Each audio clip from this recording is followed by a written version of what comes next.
এরপর দেখতে হবে হচ্ছে যে সূর্য পর্বত। সূর্য পর্বতের মধ্যে যেন দুটো দিক এরকম উঠে থাকে এবং মধ্যিখান দিয়ে একটা নির্দিষ্ট রেখা যেন সরু লম্বা ঊর্ধ্বগামী হয়ে থাকে।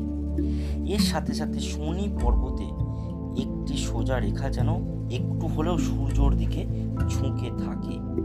তবে কিন্তু এই ধরনের ব্যক্তি বা এই ধরনের মহিলা, আমরা বলি যে বিবাহের পর এই তিনটে চিহ্ন যদি কোনো মহিলার হাতে থাকে, বিবাহের পর অবশ্যই তার বাবার উচিত, মেয়েটার বাবার উচিত মা লক্ষ্মীর মতো পায়ের ছাপ নিয়ে, আলতা ভরা ছাপ নিয়ে বাড়িতে সেটাকে রেখে দেয়া। তাহলে সেই ব্যক্তির উন্নতি আটকাবে না। এবং এই ধরনের মহিলাদের জন্মের পরই পিতার উন্নতির জায়গা দেখা যায় এবং যখন শ্বশুর বাড়িতে যায় সেই শ্বশুর বাড়িতে উন্নতি মা লক্ষ্মীর মতো তারা আসে এবং সেই উন্নতি সাধন করে। তাই দেখে নেবেন